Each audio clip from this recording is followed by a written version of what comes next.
오늘 하나님께서 우리에게 주시는 말씀은 야고보서 5장 10절 11절 말씀입니다. 형제들아, 주의 이름으로 말한 선지자들을 고난과 오래 참음의 본으로 삼으라. 보라, 인내하는 자를 우리가 복되다 하나니 너희가 욥의 인내를 들었고 주께서 주신 결말을 보았거니와 주는 가장 자비하시고 긍휼히 여기시는 이시니라. 아멘. 인내라는 단어의 한자를 보면 참을 인 그리고 견딜 내자를 쓰고 있습니다. 인자는 마음 심자에 칼날 인자를 붙였습니다. 그만큼 인내가 힘이 들고 고통스럽다는 뜻일 겁니다. 내자는 정신적, 물리적으로 오래 견딘다는 의미를 가지고 있습니다. 한자이긴 하지만 한국과 일본에서 주로 사용하는 단어입니다. 10절에 보면은 선지자들을 고난과 오래 참음의 본으로 삼으라고 했습니다. 선지자들이 보여준 역사를 통해서 나타난 그들의 삶을 어떤 면에서 본으로 삼아야 할 것인가 할 때에 고난과 오래 참음, 인내의 본으로 삼으라 한 것입니다. 우리는 보통 생각할 때에 선지자들 하면 능력을 첫 번째로 떠올립니다. 대표적인 선지자들이 엘리야와 엘리사가 있습니다. 그들의 특징은 사실 능력입니다. 엘리야의 대표적 능력이라면 기도의 능력이죠. 기도할 때 비가 오지 않다가 비가 오고, 또 바알의 선지자들과 싸워서 승리하고 불을 내리고, 사르밧 과부의 밀가루 기름통이 마르지 않고 죽어가는 아들을 살린 사건 등등, 죽지 않고 하늘로 올라간 등 많은 기적과 능력들이 있습니다. 그러나 야고보는 그들의 삶의 대표적인 특징을 인내로 보고 있습니다. 그들뿐만이 아니라 대부분의 선지자들의 삶의 특징을 인내라고 합니다. 고난이라고 합니다. 왜냐하면 기적으로 문제를 해결하고 어떤 사건을 통해서 능력을 보여줄 수 있습니다. 그러나 기적과 능력으로 삶이 유지되지는 않습니다.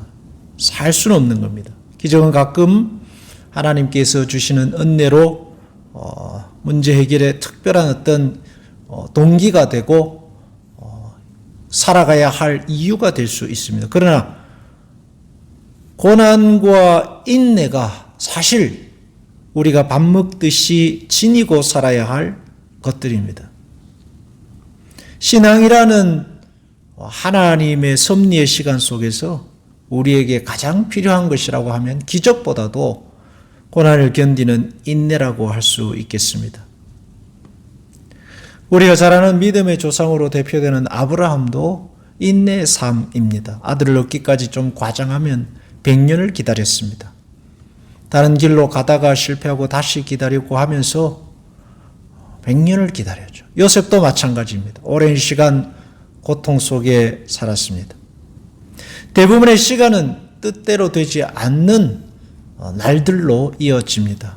그럴 때 고난을 견디는 인내만이 그것을 살아낼 수 있게 하는 것입니다. 한자는 칼을 마음에 품고 그것을 밑에 두었지만 사실 그러면 죽습니다. 분노와 원망과 원한을 만들고 화병을 만들어내죠. 신자는 칼이 아닌 그리스도의 십자가의 사랑을 품어야 하겠습니다. 그럴 때 그 인내를 통해서 분노와 원망과 원한이 아니라 조금 더 나은 멋진 그리고 고급된 결과를 낼 수 있을 것입니다.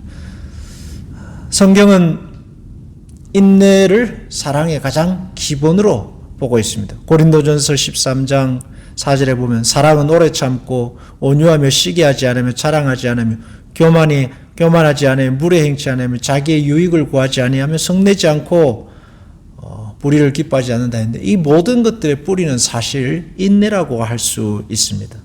모든 것을 참으며 믿으며 바라며 견디느니라.